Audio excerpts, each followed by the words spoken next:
Welcome back to Shakti roots.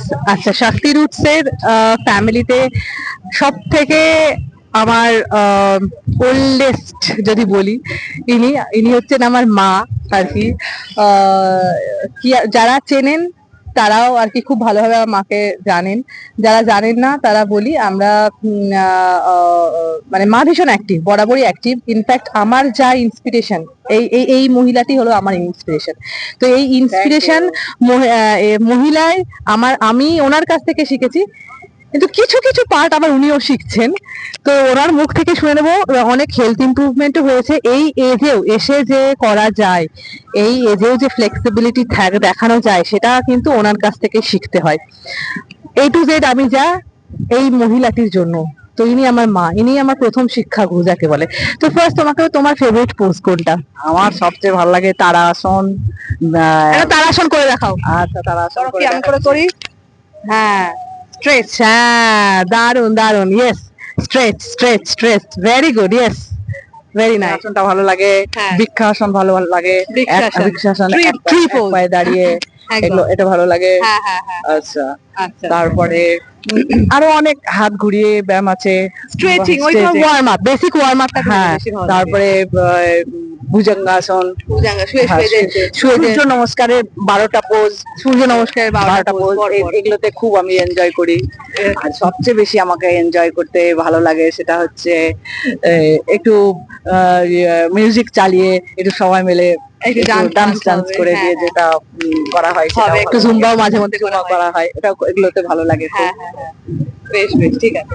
তো কোন পার্টটা বেশি ভালো লাগে এই মানে পুরো ক্লাসের মধ্যে বা যোগার মধ্যে? কোন পার্টটা বেসিক্যালি তোমাকে ভীষণ অ্যাট্রাক্ট করে, খুব ভালো লাগে? সেটা হচ্ছে আমার একটু যেগুলো পেটের ব্যায়ামগুলো আছে, এক্সারসাইজ, ওইগুলো খুব ভালো লাগে, যেখানে আমাদের মেটাবলিজম বা হজম শক্তিকে বাড়িয়ে তোলে, সেই জায়গাটা তোমার বেশি ভালো লাগে। এই জায়গাটা আমি এই ব্যায়ামগুলো করি, পেটের যেগুলো ব্যায়ামগুলো আছে সেগুলো যখন আমি করি তখন আমার ভিতর থেকে খুব ভালো লাগে, খুব ফিলিংস, মানে আমি আমার যে কোনো রকম কোনো কিছু প্রবলেম আছে সেগুলো আমি বুঝতেই পারি না, মনে হয় না কিছুই নাই, এই জন্য আমার খুব খুব খুবই ভালো লাগে, খুবই ভালো লাগে। ওকে, থ্যাংক ইউ। আমার মেয়েকে আমি অশেষ ধন্যবাদ, থ্যাঙ্কস জানাই। তো আর when I do yoga what you feel, যখন তুমি যোগাটা করছো, যখন তুমি করছো প্র্যাকটিসের মধ্যে আছো, তখন তুমি কি ফিল করো?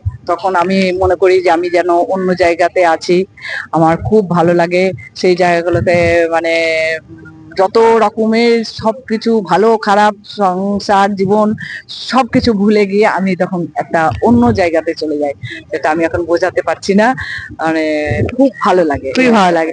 তোমার কি হেলথ ইমপ্রুভমেন্ট হয়েছে এখন? আমার হেলথ ইমপ্রুভ হয়েছে যে আমি গ্যাসের প্রবলেম আমার ছিল, সেগুলো থেকে অনেকটাই বেরিয়ে আসতে পেরেছি। আমার থাইরয়েডের প্রবলেম ছিল, সেটাও যেমন অনেকগুলো এক্সারসাইজ আছে সেগুলো করে আমি ইমপ্রুভ পেয়েছি। এখন থাইরয়েড আমার 0, আমার অনেকটাই ছিল বেশি, এখন থাইরয়েড রিভার্স থাইরয়েড, মানে রিভার্স থাইরয়েড তোমার একদম নরমালে এসে গেছে, রিভার্স হয়ে গেছে, কারণ নির্মূল হয়ে যায় না, তবে হ্যাঁ রিভার্স হয়ে গেছে, হ্যাঁ নরমালে এসে গেছে, নরমাল রেঞ্জে এসে গেছে। Very good, thank you. হ্যাঁ, আর কিছু আর বলতে আমি যতটা পারবো সবাইকেই বলবো যে যোগা করো, যার যার। যোগার কি কোনো বয়স আছে যে এই বয়সে যোগার কর? না, যোগার কোনো বয়স নাই, যোগা যখন খুশি তখন করা যায়, আর মানে নিজের মন চাইলেই এটাকে মানে করে এগিয়ে নিয়ে যাওয়া যায়। নিজের হেলথটাকে ঠিক রাখার জন্য আমি বলবো সবাইকেই যোগা করতে, যোগা করা উচিত উচিত সেটাই। Thank you very much. এটা এখন উনি আমার মায়ের থেকে বড় কথা, উনি একজন যোগিনী। তো ওনার যে হেলথ ইমপ্রুভমেন্ট গুলো হয়েছে সেইগুলো সবাই শুনতে পেলে আশা রাখছি উনি অনেকের ইন্সপায়ার করেছেন ওনার হেলথ ইমপ্রুভমেন্ট জার্নি বলে। Thanks a lot, big hug to you. Thank you very much. Thank you very much. Thanks a lot. আবার দেখা হবে আর একটা পডকাস্টে। Thank you.